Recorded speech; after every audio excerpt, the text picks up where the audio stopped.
So the law is tenant-oriented because landlords were taking advantage of tenants in past decades, and then they've changed that to make it so that you have to have a reasonable... it's like anything in Japanese law, it's left very vague on purpose, but you need to have a reasonable motive to ask the tenant not to renew the lease or to raise the rent if it's beyond market price, market averages, right? So depending on who you get at the courts, that could be interpreted in a bunch of different ways. Usually if it's me and my family moving into this property, it's not going to be an issue. But if it's for any other purpose, then they could eventually, just delay it or order you to compensate in a higher amount. So I just offer them 6 to 10 months, and usually there's usually not going to be an issue anyway. Your typical Japanese tenant is very conflict averse. But if you happen to get an old man with a lot of time on their hands, then they do sometimes like to make a fuss. So best to just offer them compensation of, to the tune of whatever it costs them to move out. And that will almost never be, we've never had any issues with that.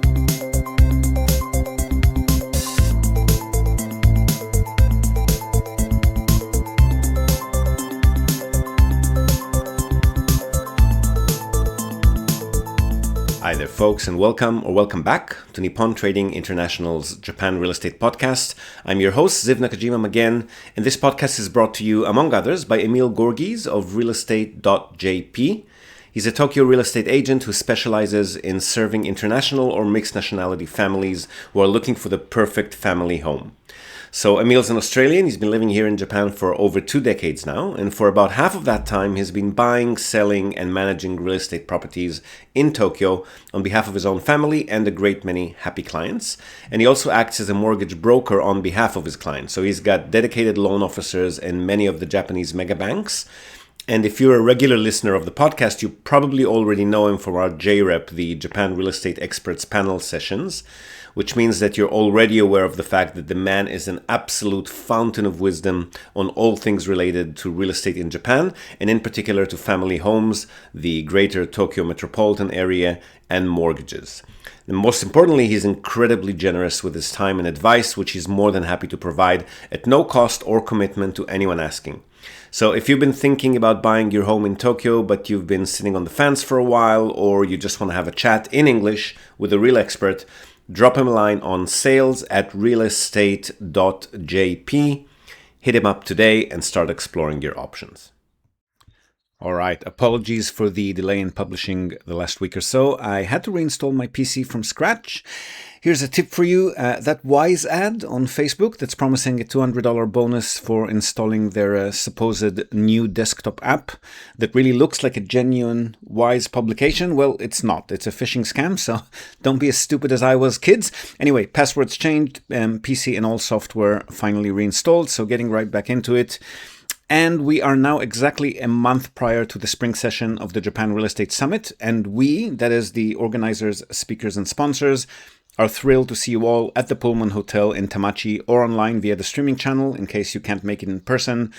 More than half of the in-person tickets have now been sold, and numbers are picking up by the day. So if you'd like to get together with all of us on Saturday and Sunday, or just one of these days if that's your preference, Tracy Northcott, Blanca Kobayashi, Emil Gorgies, Shumatsuo Post, and Brett Lee, Alicia Kin Wang, Chai Kanda, Matt Ketchum, Ben Tanaka, Mailmate, Tatemono IQ, Mark Drabkin from Yen Lowe's, Robert Miller from Innovations.com, and of course, yours truly.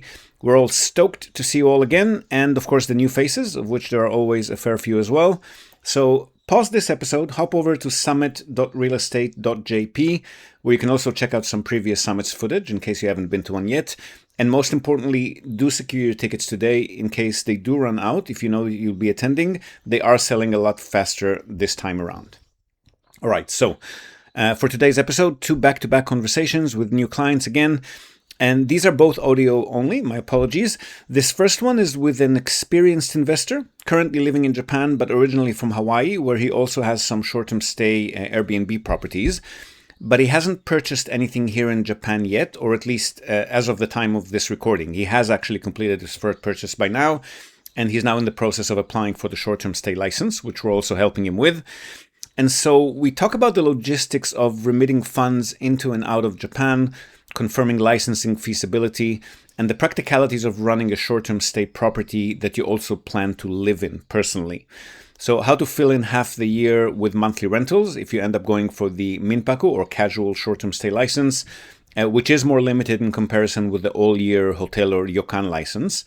We also talk loans and financing, what he can or cannot do with his jutaku, owner-occupier home loan, fixed versus variable rates, the option to potentially apply for business or investment loans as opposed to home mortgages, and whether these types of loans could help him potentially scale beyond his individual borrowing capacity, refinancing down the track. And we then also touch on building from scratch as opposed to buying a second-hand property, buying tenanted and slowly converting to short-term stays as opposed to buying existing hospitality properties or vacant ones, potential corporate structures for future joint ventures, which then also led us to a bit of a chat about the real estate value chain, what yields can be achieved at every step, from development to sale to second-hand resale, and what's the risk level involved in every stage, what are typical property management fees, what's charged to the tenants as opposed to the landlord, and even about buying something that isn't even built yet, directly from developers earlier or later in their planning phase. We also touched lightly about the potential for flipping these hospitality properties for a profit down the track once they're up and running. So really good deep dive into the business side and the financing aspects of short-term stay hospitality properties in various shapes and forms. Sit back, enjoy the chat, and don't forget, one more call coming at you right after this one. Oh, no worries. Okay, so I've started reading through your email. Let me just have a peek at it again. My PC is working on something, so I'll have a look at my phone. No worries. So firstly, I see that Hannah gave you Wise and OFX for international transfers. Did you want me to send you referral links so we'll both get some bonuses when you sign up? That'd be perfect. Yeah. Do you want me to put them in the chat or reply to your email, or what's best? Probably email will be best. And yeah, the other one is like the Airbnb verification company Yeah, you talked about. I'll Yeah, get to all of that. Let me just go one by perfect. one. I'm getting a bit old, so if I don't address them one by one, I tend to forget very quickly. Give me a sec. My memory is fully electronic these days. I don't have anything else. Got it. So that's OFX and that's Wise. With OFX specifically, because they handle larger transfers, Wise are the best for under 2-3 million yen. OFX tend to perform better for larger amounts, like the property purchase price itself. But because they handle larger amounts, their onboarding process is a bit longer. So I would get started with them as soon as you can, because it can take... And also, if you sign using our referral link, you'll have access to our corporate account manager there, and they make everything a lot smoother. So if you run into any hassles, just loop me in and we'll get them working on approval faster. Okay, and you've also got my signature with my mobile number there, so feel free to add me on WhatsApp or Line or whatever you use. That's usually where I'm most responsive. Email takes me a fair while to get to. Okay, So, so scrolling upwards, you were asking... You're still living in Japan for deep, yeah, 4 condos in Hawaii. Do not own in Japan yet. You have pre-approval. Okay, that's good. From SMBC and Mizuho for a hybrid of rental units and living space. Okay, so you know that you need 50% to qualify for the home loan rates. You need to have yeah, 50%. You know that. Okay, yeah, it's 2/3. So. right. And you got pre-approval for this specific property. Gotcha. Okay, so first off, you don't need a real estate license to run a minpaku management company. What you do Okay. is you firstly need to apply. I'll explain about the feasibility studies in a moment. But once you confirm that the property can potentially get a minpaku management license, then at the same time that you're applying for that, you can also apply for your company or an individual to be the license manager for that property. And that will probably apply to other properties as well. I'm not sure exactly how the licensing for companies process works, but agents that I've spoken to who are in the process of applying for a minpaku license for a particular property said, yeah, we'll just apply for the license to manage it as we're doing that. So I'm not the expert on that, but as far as I understand, it's not a very complicated process. Right. with the feasibility to manage them on your own, it's a matter of, you're obviously catering not only to foreign guests, but to Japanese guests as well. So I definitely put your wife or Japanese staffers as the face of the company, otherwise they'll freak out. And then it's just a matter of how much of a hassle your wife can handle. It's not an easy job. Yeah, I'm already running, 4 remotely that are in the U.S., so it'd be much closer if they were here. Okay, but that's you running it, not her, yeah? Well, it'd be, yeah. I mean, obviously, I would help too. Hey, So if she's up for it, go for it. Yeah. With the license, so there's a company that we work with that can charge 22,000 yen for each property they'll investigate, or 11,000 yen if you have more properties in the same municipality, and they'll produce a very detailed report on whether the property would potentially, it's never a guarantee, but how feasible it is to get the license, minpaku and ryokan and hotel license, okay. and what can be done to it, if anything, to make it feasible. But depending on location, have you sent the link to that property? Depending on location, you might be able to just ask a local property, but you don't want to use the property management company, so it's not really fair to get them to work on that if you're not going to be using them, right? Yeah, I mean, there are some minpaku nearby in the same neighborhood, and it's semi-industrial zoning, so I understand should be easier than others. The zoning should be okay, but whether that particular property complies or not is also a matter of common areas to room ratios, fire safety equipment, emergency escapes, separation between the first and second floor with a fire. I don't know to tell you that. Each municipality is a bit different in that. So yeah, probably the research company would be the best way to start with that. Can't help you with property management tools and software. That's completely out of our expertise. We use third parties for that. So that's not something that I can assist with. But again, if you do use a management company, they'll know all of that. With loans, so I'd be cautious because you're applying for a home loan, and I understand that they're allowing you to have half the property as a rental property under the same terms. Just make sure that includes minpaku. I'm not sure if that's something that they'll want to look at or not. If they find out, if they don't allow it and they find out, then they could recall the loan on you. So I would confirm with the lender that yes, half rental is okay, but is it okay if that half rental is short term or medium, is minpaku, right? Yeah. If it's monthly rentals, that falls legally under normal rentals, so that's not an issue as long as for a period of 1 month or more and with a lease in place, and the lease can be like a single page lease. But minpaku is definitely a different legal class, so that one you would need to check with the lender. The other questions you had there. I'm not a big expert on fixed versus variable. From the experts that I have spoken to as of 2 years ago, they say it's not a huge deal, but they recommend to maybe get 50% this way, 50% variable, 50% fixed, 50% variable. They can do that? Oh. If you want to hedge, but otherwise they didn't have like a very strong opinion on that. Would it be economical to buy land and build on it as opposed to buying a second-hand property? It'll give you a more headache-free existence for the first 10 to 20 years.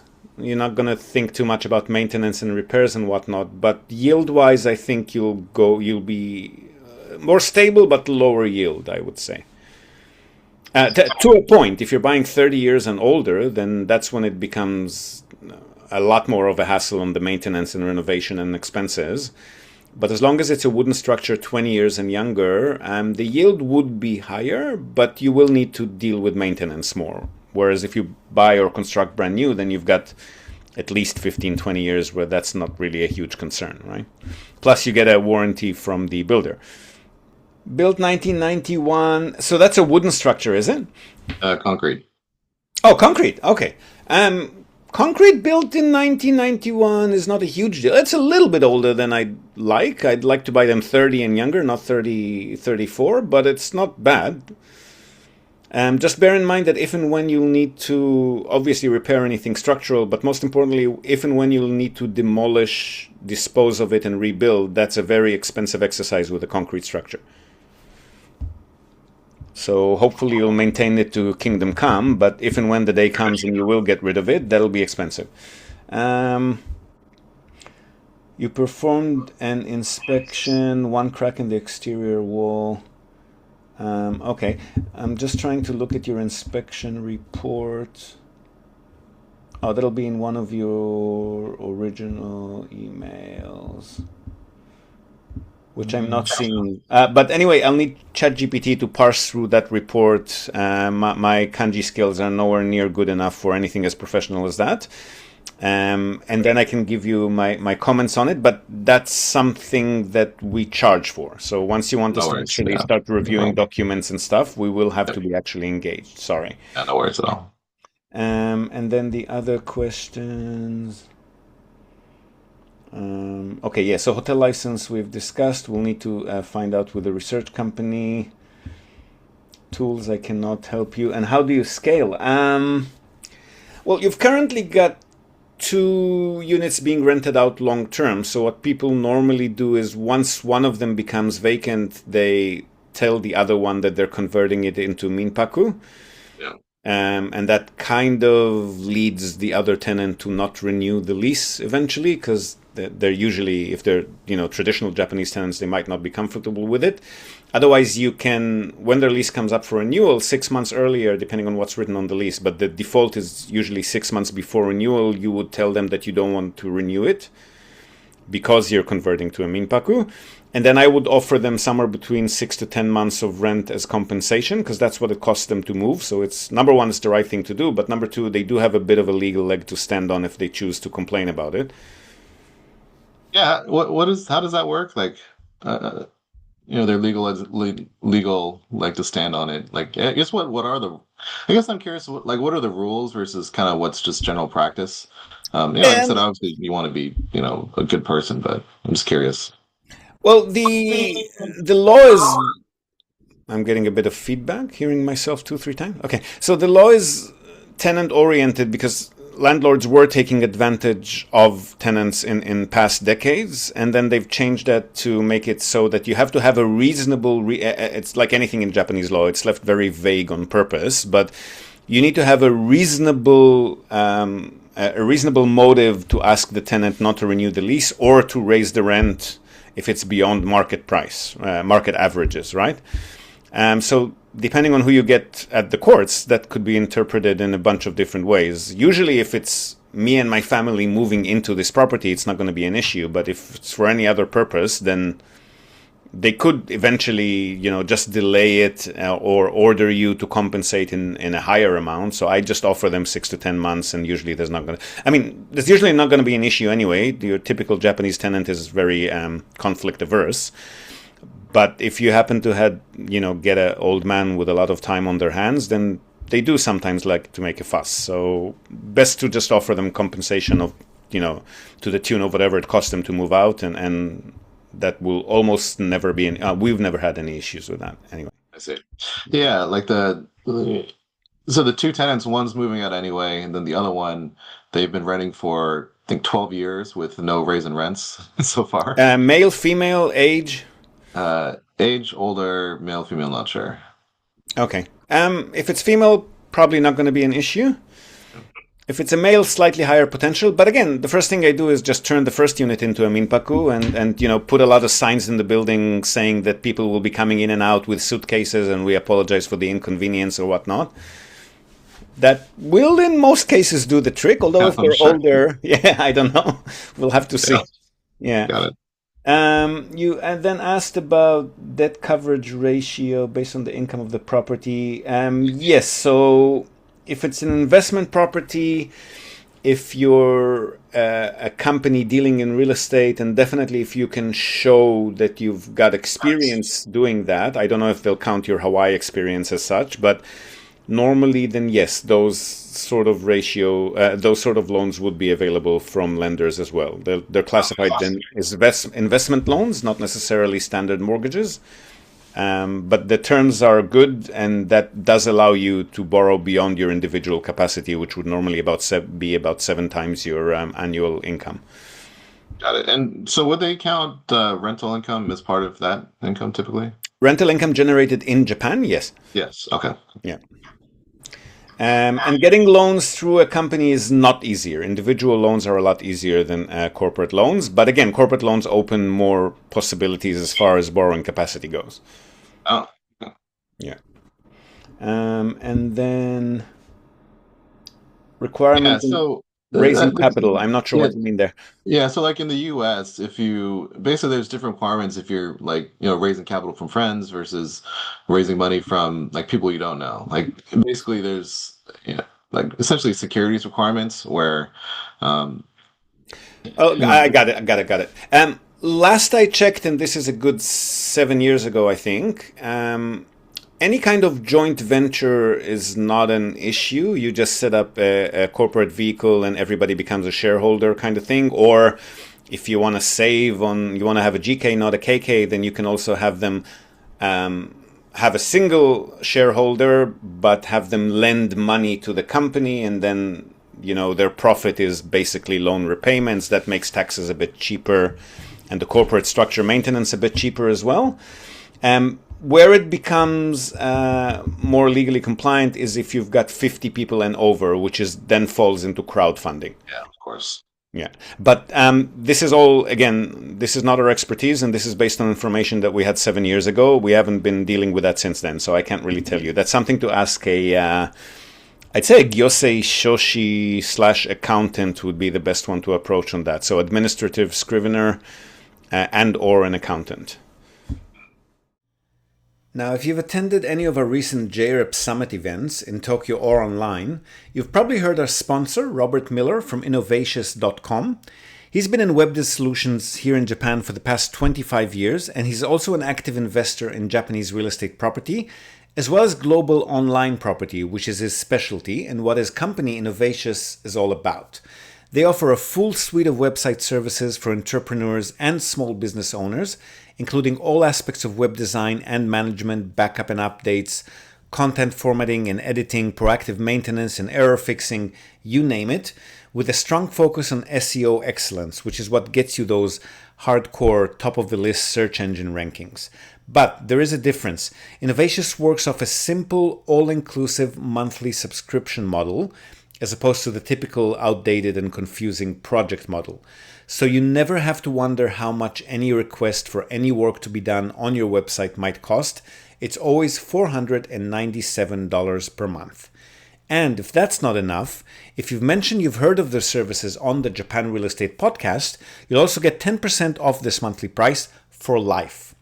Also, and equally important, if not more, you can try out Innovatious for just 1 month, then switch them off, on again later if you want, and so forth. There are no minimum subscription terms. Now, if you're a small business owner, managing and growing a website is super distracting and time consuming, right? That's exactly where Innovations comes in. Robert's team takes care of all of that for you so that you can focus on what you do best.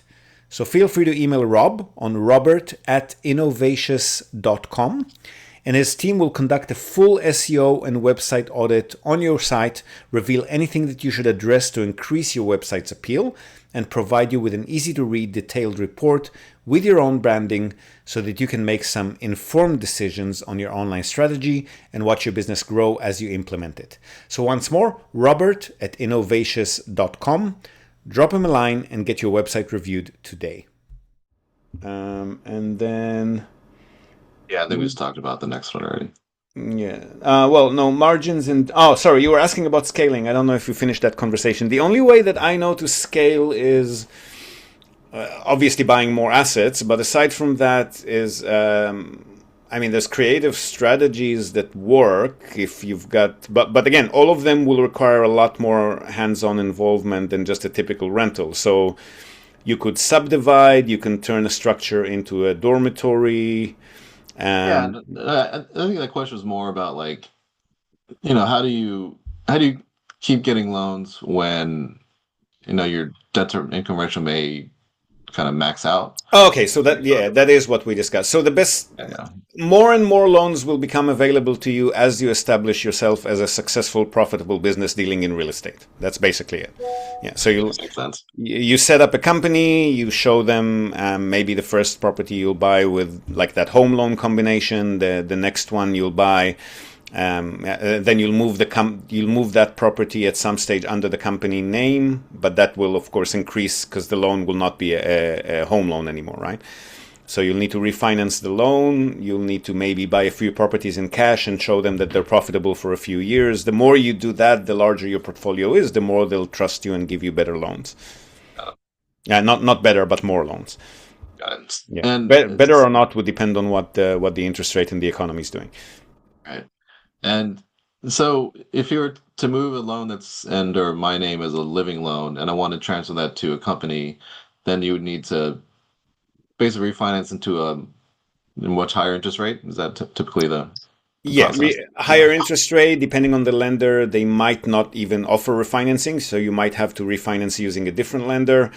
You might need to then put in some amount in cash because normally, not normally, but not all investment loans are at 100% or 110% like the home loan. Some of them will require you to put down 30-40% in cash. So it'll be a new loan for all practical purposes. Yeah. But I mean, you can just keep the financial reports to show that the property you've purchased under the home loan, which is still legit in their experience, because they've granted you a home loan with a 50% rental ratio. So just show them that that one is profitable and then apply for the next one under the company name. As long as the company is under your name and it's the same lender, then and even if it's a different lender, they will be able to recognize that you're the one making it profitable and consider you as a borrower for a company, for an investment loan as well. But I mean, again, very much depends on the lender. Some of them are more flexible than others. Yeah. Are any well, I'm sure it'll depend obviously, but are any of the banks kind of more uh, lender or investor friendly, I guess, or it just depends on who you talk to? Not an expert. I'd say normally the local banks are a lot more open and flexible and also hungry for loans than the mega banks. The mega banks tend to be more conservative and less approve less loans overall, or less creative loans anyway. So I'd go for, if the property you're looking at is in Fukuoka, I'd go for Fukuoka Bank. If it's in Yokohama, try Yokohama Bank. Try local banks, I would say. But again, loans are not our expertise because lenders always want to talk to the borrowers directly. We can't be involved in the process. So all we can do is, all we offer information-wise is based on stuff that we've spoken to with other banks in the past, or loans that we've taken out ourselves, or people like realtors who are experts in loans and so forth and have their own loan officers in banks. So this is all secondhand information, so to speak. Of course. You're also asking there about the margins. So, Yeah. yes, Tokyo is definitely, I don't know what you call cap rates. I usually look at net before tax, so including all of your purchase and known running costs. Same thing, yeah. Yeah, not including your annual taxes, not including vacancies, maintenance, unknown stuff. So Tokyo tends to be 3%. Yeah, if we get 4%, we're feeling very fortunate in Tokyo. Other big cities that are not Tokyo and not Kawasaki, which is kind of like same as Tokyo, tend to operate at somewhere between 4 to 6% if we're lucky.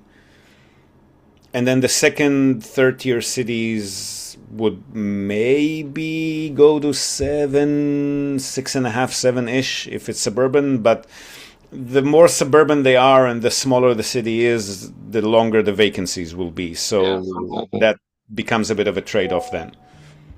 Oh, yeah. Well, I think my question is, clearly just kind of thinking through the real estate value chain, like where are people taking profits, right? Because it's clear if you're just buying a, already completed filled house, the margins are low. Property management fees are low. Banks, they're getting relatively low interest rate.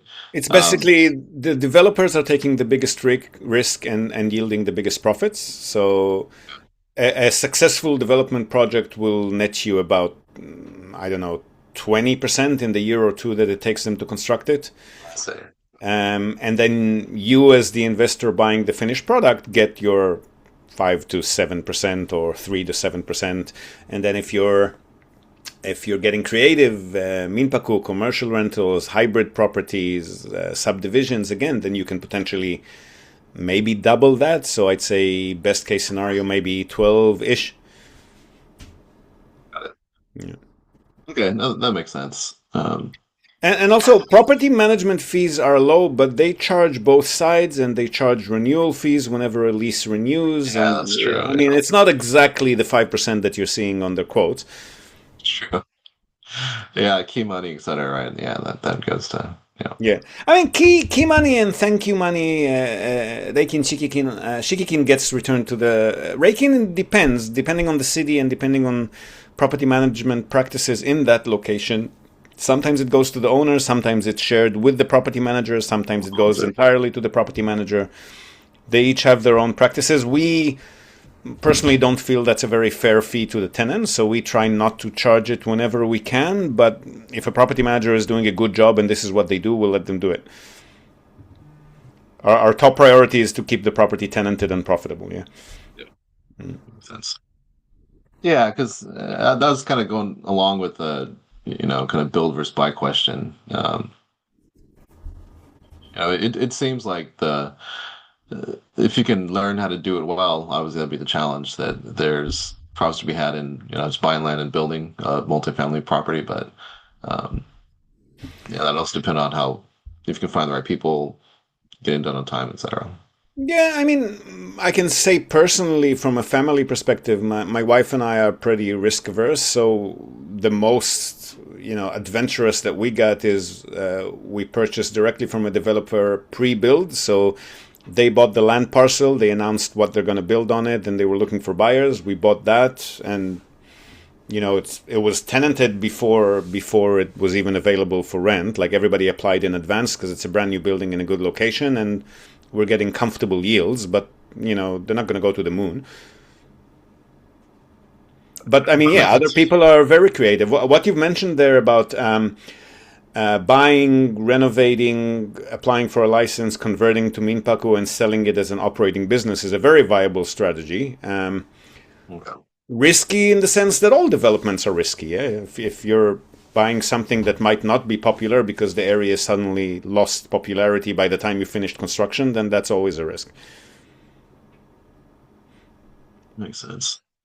And the more Japan will clamp down on annoying tourists, the more that's going to be a risk for minpaku, right? Yeah. So, kind of related to that one, the difference between minpaku and Yudokan licenses. So minpaku license, do you have to keep reapplying for that like every year or so once you have? I think Yokan license as well. Oh, it's both of them. Okay. Yeah, but Yokan is a more established kind of thing. I mean, they're not going to come knocking on your door to see if you're really following the minpaku regulations. Whereas with minpaku, they'll be checking on you a lot more frequently and by surprise kind of thing. With a hotel, I mean, they come in once a year whenever they're supposed to, and they check that everything's kosher and they go away. But with a minpaku, there'll be a lot more surprise checks. Also, you can rent out half the year, whereas with a hotel license, you can do it the entire year. Yeah. Correct. All right. Well, yeah, that's all I had. Appreciate your insights. And, Pleasure. Yeah. Thanks for the help. Anytime. Feel free to pick our brain. Great. Thank you. Thanks for your time. Talk to you soon. We interrupt this broadcast to tell you about Tokyo Family Stays. They're a short-term rentals company in Tokyo, and they offer a home away from home experience, which is just perfect for remote working, quarantining, if that's still a thing, or if you just need somewhere quiet to get away from the world. They offer a variety of options for families, corporate relocations, or even if you're simply transitioning between homes in Tokyo. The properties are super comfortable, tastefully furnished, fully equipped with all amenities, and they accommodate up to 10 people. So really the only thing you'll need to bring with you is your toothbrush and maybe a change of clothes. They come with fast unlimited wireless internet, dedicated workspaces, and fully equipped kitchens, and they're just a delight to stay in. Fantastic alternative to Japanese business hotels, which if you've ever stayed in one, you probably know they're tiny, they're noisy, fine for a night or two if you're on your own, but longer term or with a family, you'll probably feel you're in a jail cell very quickly in a Japanese business hotel. So if you want to give yourself a sense of space and freedom by renting a real home with comfortable Western beds, including all the necessities like baby bedding, children's toys, high chairs, etc., you definitely want to reach out to Tokyo Family Stays. They've been at it for over a decade. They're a fully licensed minpaku or short-term stay operator. And as a special bonus for our viewers and listeners, they're also throwing in a breakfast basket upon arrival for anyone who books and mentions the Japan Real Estate Podcast or NTI. And not only for guests, if you're a property owner, you've got an investment property that you want to tweak for higher profit, or a holiday home that you want to rent out when you're not using it via short-term stays, drop them a line today, see how they can help you maximize your property's income. And again, as a special bonus to our viewers and listeners, they're also offering a free audit of your existing short-term stay listings without any obligation whatsoever. So feel free to reach out to them at tokyofamilystays.com. Well worth a visit.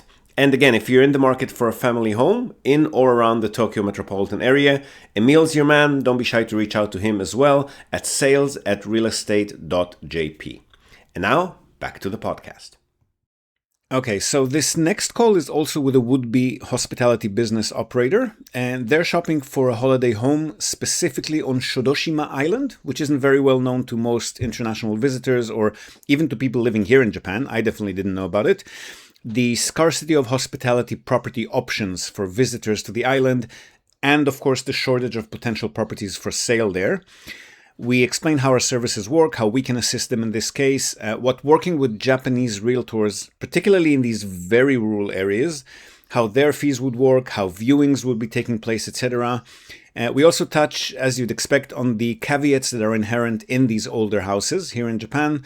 So structural inspections and other due diligence, why some of these properties are being sold at dirt cheap prices, what are the purchase and other costs that are involved, insurance and so forth, how to price your offer correctly when you're bidding on these older properties, zoning and non-rebuildable properties, what that actually means in practice, where to find listings, again, particularly in these very rural areas that they're considering, and finally a bit about short-term stay licensing feasibility and research again. So enjoy this second conversation too, and I'll see you one last time on the other side. Sorry, from the top, trip to Japan.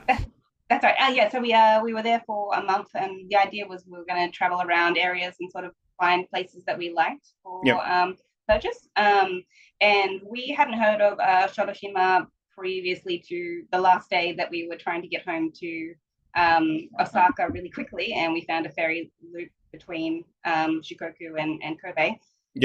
But then when we found the island, we actually realized that I guess we did a little bit of research, and being so well connected between both Kobe and Himeji and Sukumatsu, as well as Okayama,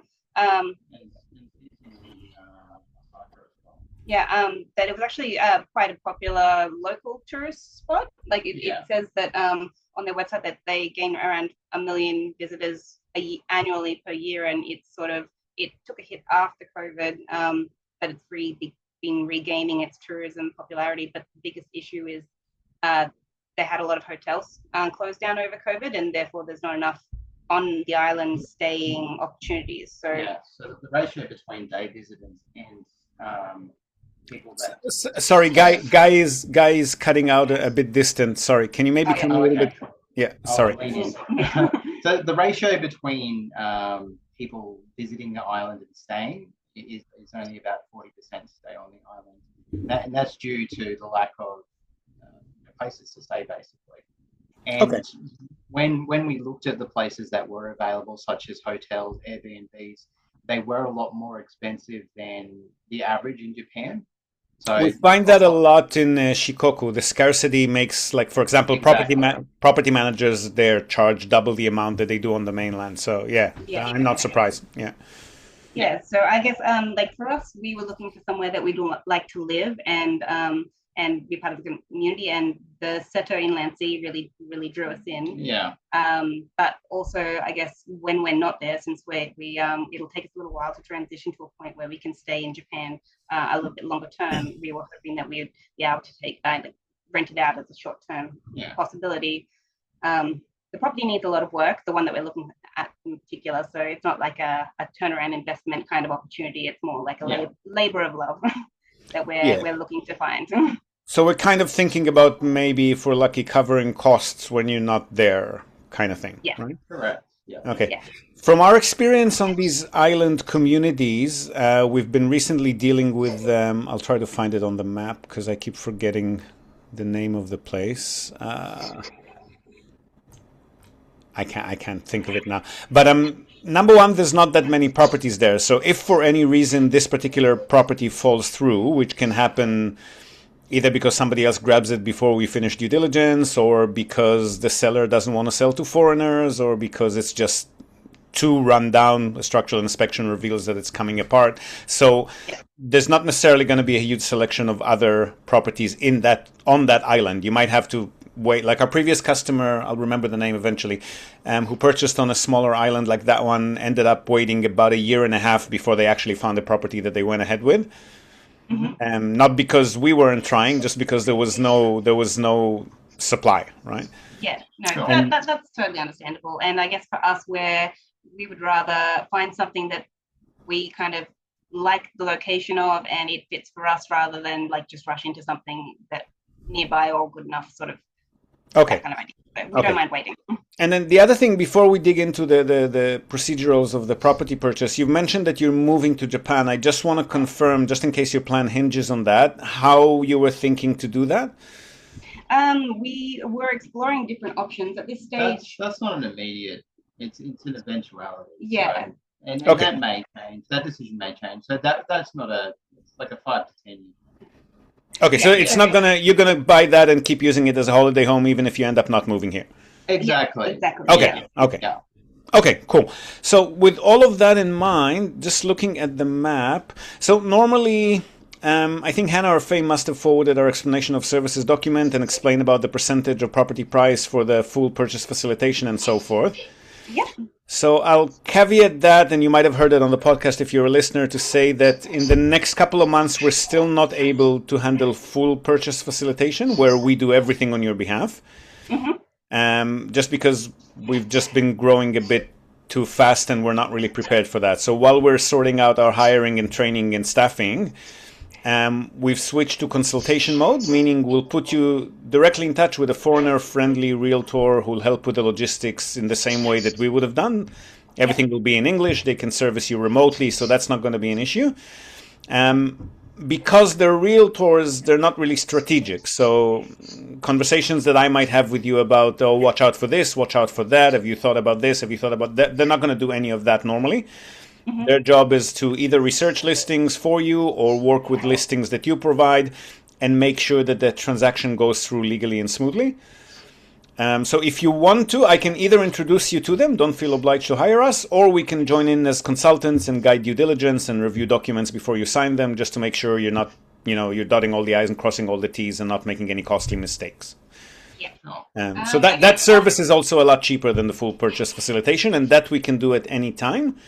Okay. If you want us to do everything on your behalf, or you only need to talk to us and we attend the meetings and we sign all the documents and we talk to the lawyers, etc., then that's probably going to be around March this year. Okay. All right. This coming year. Yes. Yeah. Yes. To be honest, the property we're looking at has been on the market since 2020? Oh, I'm not quite sure. It looks like it's been listed and then taken off and then listed and taken off for a little while, but it's really not promising. It means the seller is a bit iffy about selling it, I think. Yeah.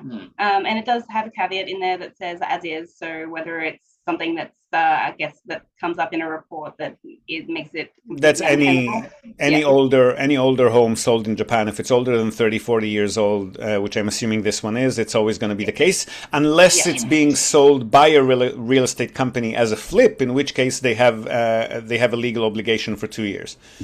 Okay. So I don't know.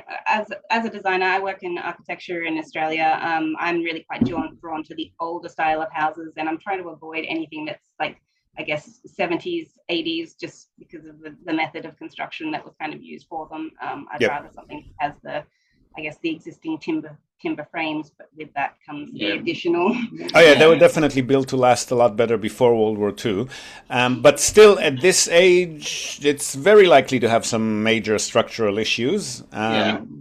yeah, we're sort of aware and sort of somewhat expecting that as well. Okay. And the other thing to just keep in mind when you're buying let's call it not a modern, like a traditional home, is that they are built to last longer than the modern ones, but anything that has to do with any of the traditional features that you'll need to have renovated or repaired, you're going to have to bring in experts, right? It's not like it's not any construction company or any carpenter. So when you do need to fix or replace something, if it's a traditional feature, that can be 4 or 5 times the cost of a modern feature in a similar house. Okay. Yeah, that's good to know. Yeah, good to know. Yeah, thank you. I think like in terms of it doesn't look because we were able to find like a 3D walkthrough of the house as well, which I guess gave us a little bit more of a better understanding, because we looked around the external perimeter when we were there on the island, and it looked quite clean, but it was hard to sort of piece together how the internal layout kind of worked. But again, like if it comes up and it goes and we don't get it, it's not like a major thing, but it would be good to sort of make an action on it. Yeah. It was kind of the first sort of house that we kind of went, oh yeah, we really quite like the location and the island and all of those sort of. So if it looks good, it's a good start. But I've been looking at them for like 14 years, and I still get very surprised every time a structural inspection takes place, because what I see with my naked, unprofessional eye means nothing. Unfortunately.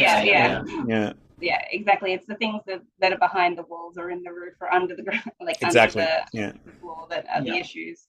But in terms of, I guess, the facilitation sort of thing, I don't mind it being like I think the advantage of going with you would be that you kind of get to hold our hands through the process, where that's what we're there for. That we don't really know or how to play with. That'll happen either way, whether we're doing everything on your behalf or consulting. We'll be there every step of the way. It's just that you'll have to be more involved, talk to the agent directly, talk to the lawyer directly, sign papers on your own, that kind of thing.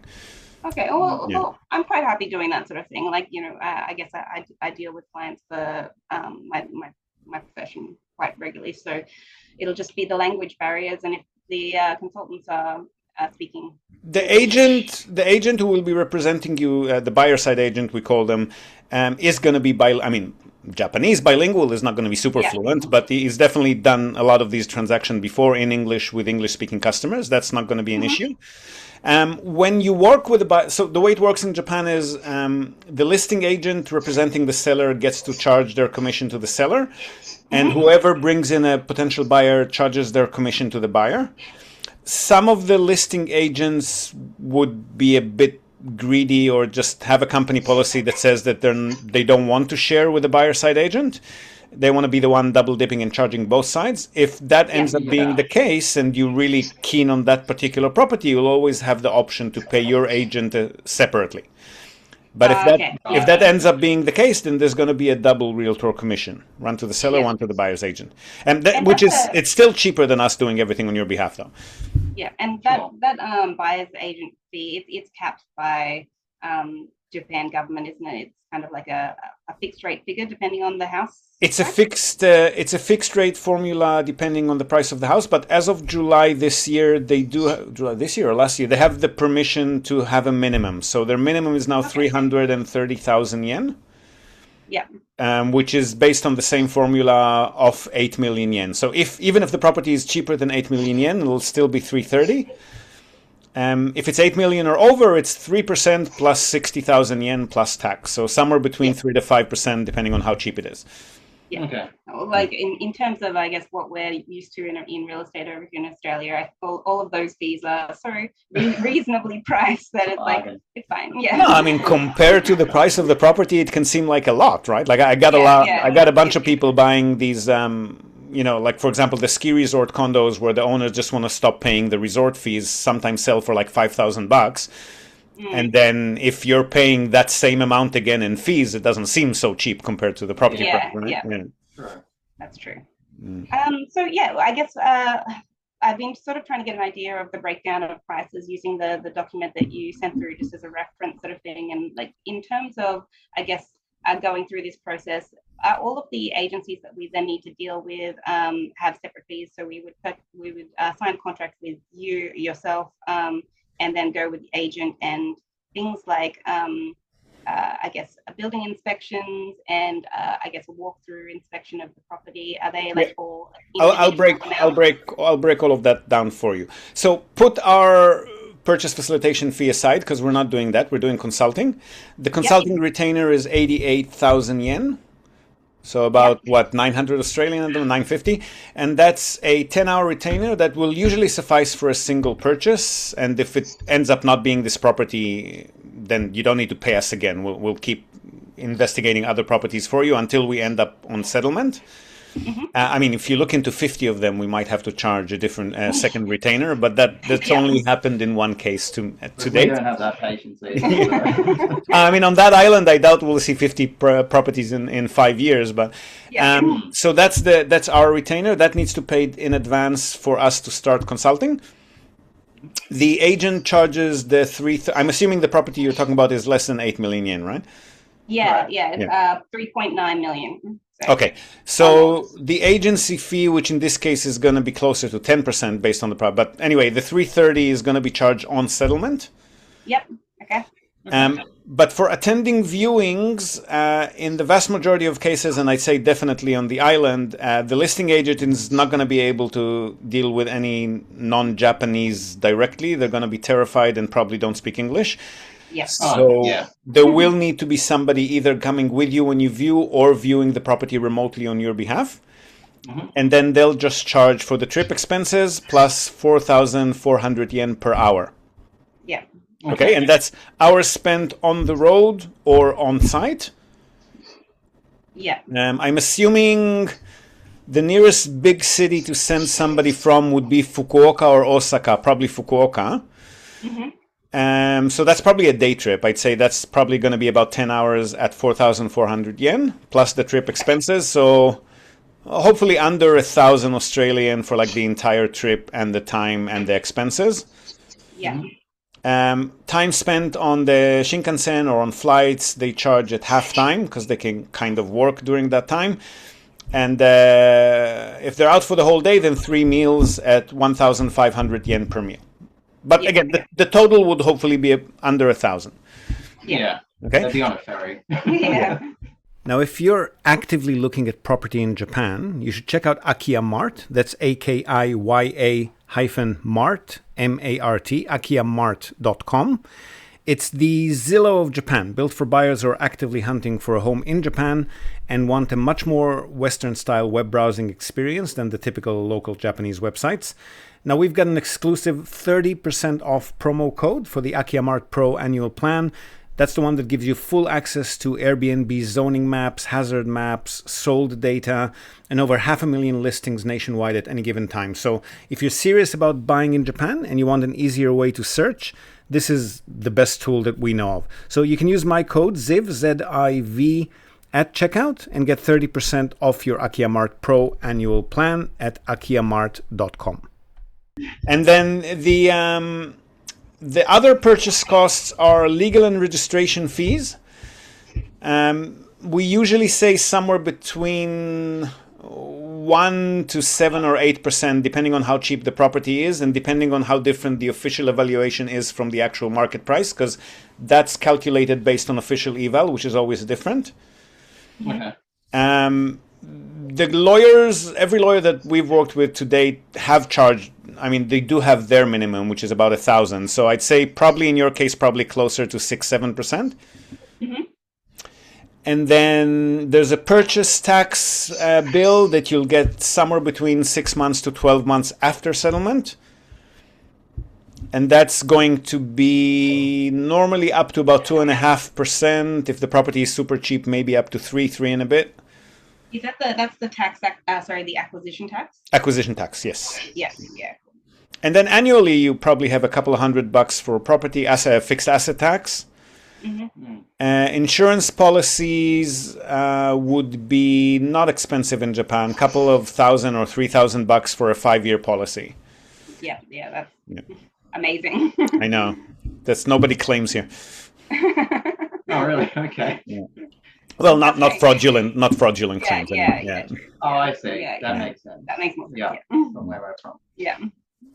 Well, I guess that sort of like aligns with what we kind of already knew in terms of About 20, worst case, maybe 18-20% on top of the listing price for a very cheap property. Yeah.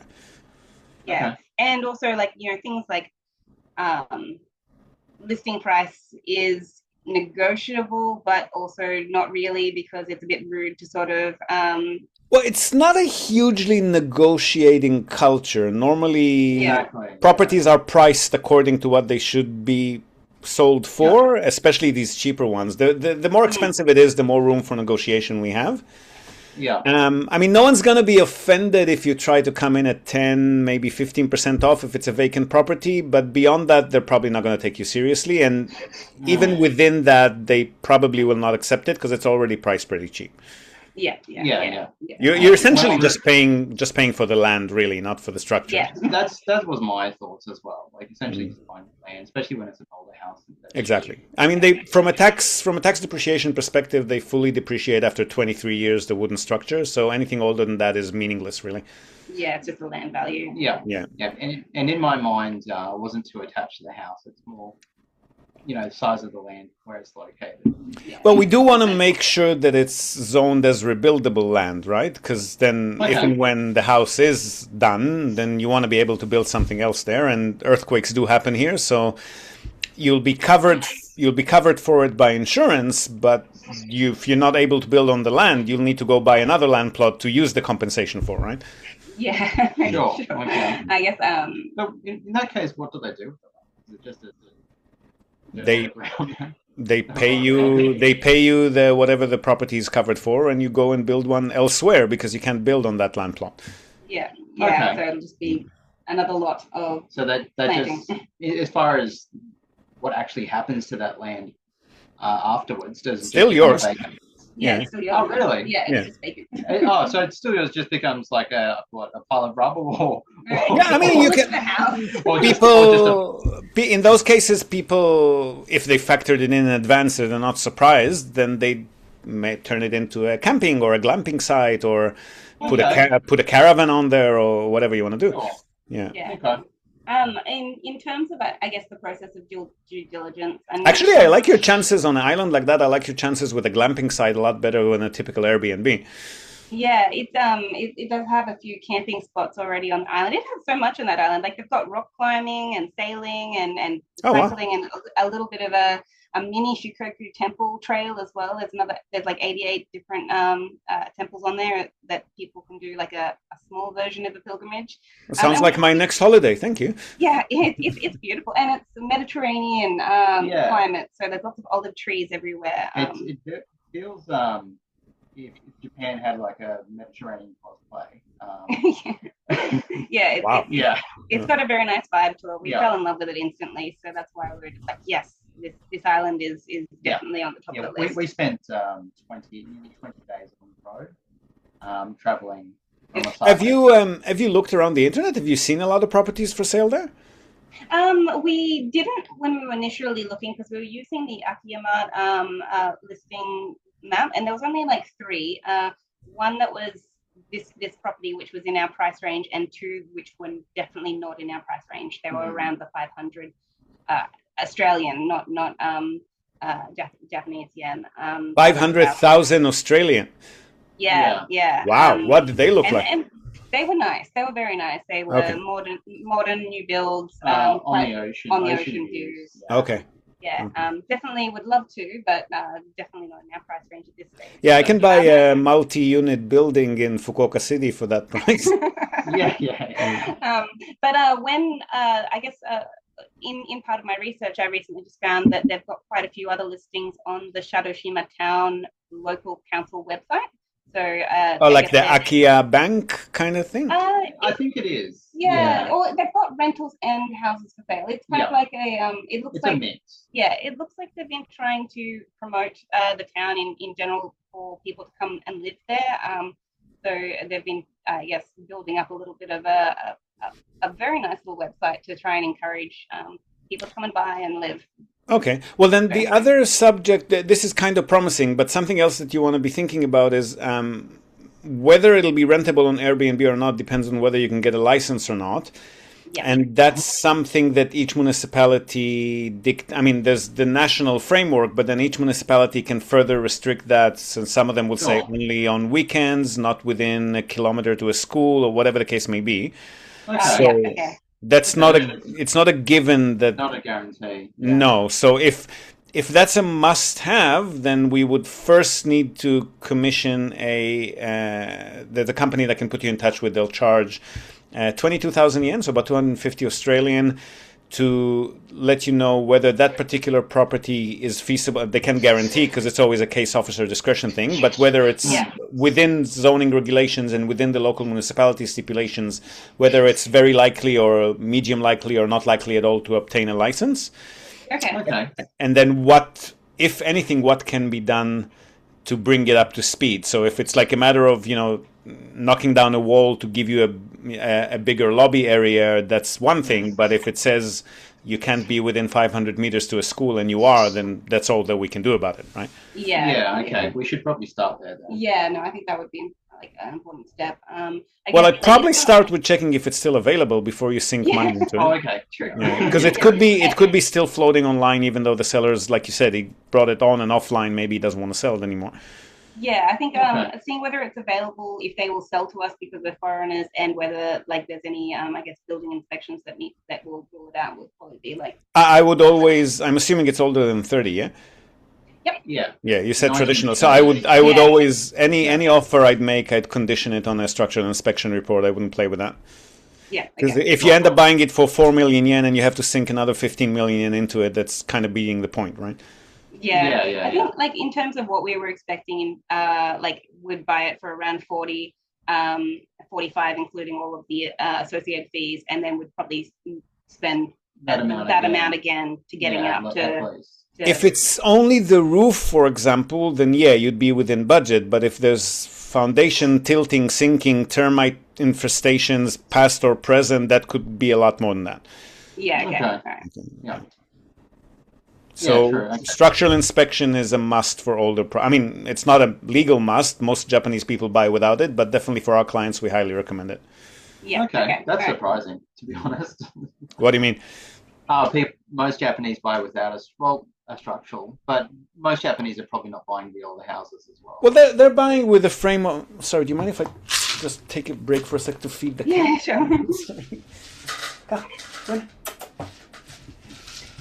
They're buying for the Japanese, unless they're buying into restoration, in which case they're already planning to put in 4 times the cost to bring it up to like its former glory. Most of them are buying to demolish and rebuild if they're buying anything as old as that. Okay, so they're not really concerned with it as long as it stands for the time that it takes them to round up the cash to build a new one. They're not too concerned about it. And they're aware that they're buying for the value of the land. No, that's not good food. You had food. Go away. Sorry. That's okay. Well, I guess we'd definitely like to take it to the next level in terms of contact the agent and see whether it's still available. And so because we're doing the consulting route, what I'll do is I'll first reach out to a couple of agents. I'll start with Fukuoka if we can get somebody there. Mm-hmm. If not, we'll reach out to somebody in Osaka. We'll see who's most readily available to be your buyer side agent.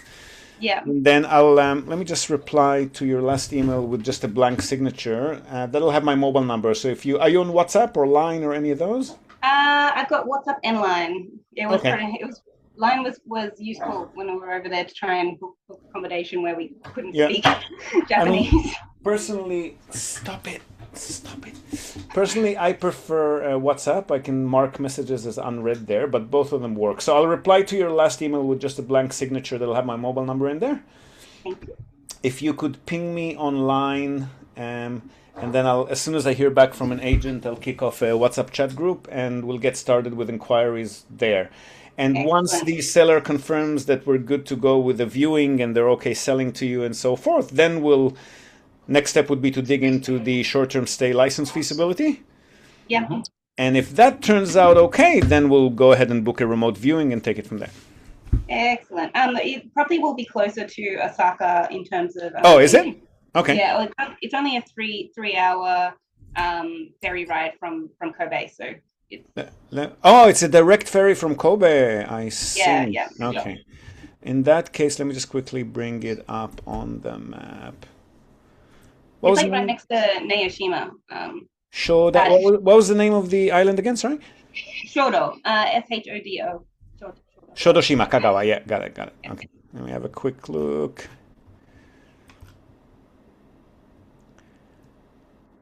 Yes, I see. So I guess one option is a ferry from Kobe. The other would be from Okayama, I guess. Okayama, Tsukumatsu, and also Himeji. So there's 4 different ferries that go at 4 different ports of the island. So. I'm not sure if the Osaka agent we work with will go that far. There's not that many bilingual ones there. But I mean, we've got people that we can send in, again, either from Osaka or from Fukuoka. So even if they don't want to go there in person, we can probably rope somebody else in for the same kind of viewing trip cost. Yeah, okay. But okay, so let me check. I'll check with the Osaka agent first and see if they're willing to take it on. And if not, it'll probably be a Fukuoka agent. Okay. Fukuoka to Okayama. Let me just have a quick look. So the Shinkansen that runs through that Yeah, area? that's what I'm thinking. Yeah. So from Hakata Station to Okayama Station.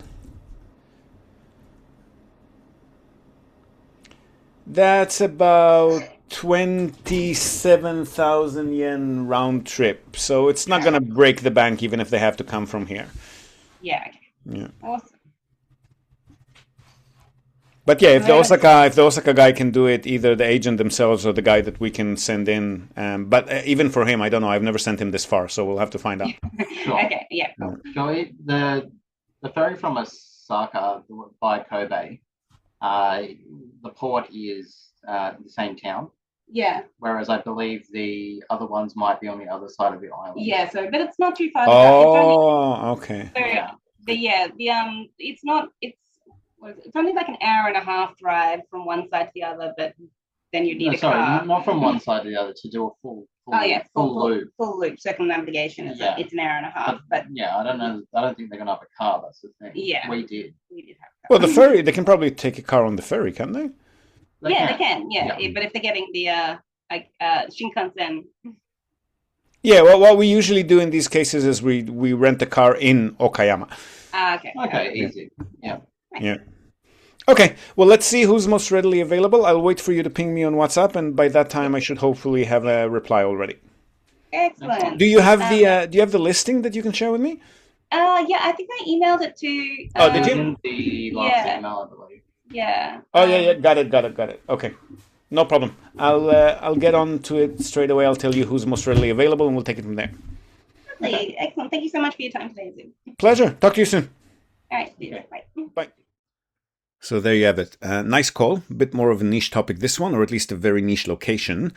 And just as a reminder, again, you can get together with a whole lot of folks who have already done similar things to both of these callers, as well as everything else related to real estate property here in Japan. You name it, there's going to be someone in the room who's already done it, is doing it right now, or is considering doing it. So come and pick their brain, learn from their experience and ours, of course, all of our speakers and sponsors, on the 18th and 19th of April, Saturday, Sunday, at the spring session of the Japan Real Estate Summit at the Pullman Hotel in Tamachi, Tokyo, or online via the streaming room, where you'll also be able to network, chat, and get to know all of the other online participants, as well as float questions to the speakers that will be answered live on the stage. So grab your tickets today at summit.realestate.jp. The in-person tickets, at least, are selling fast, and we are limited on space. So grab yours today if you know that you're planning to attend on either or both days of the summit.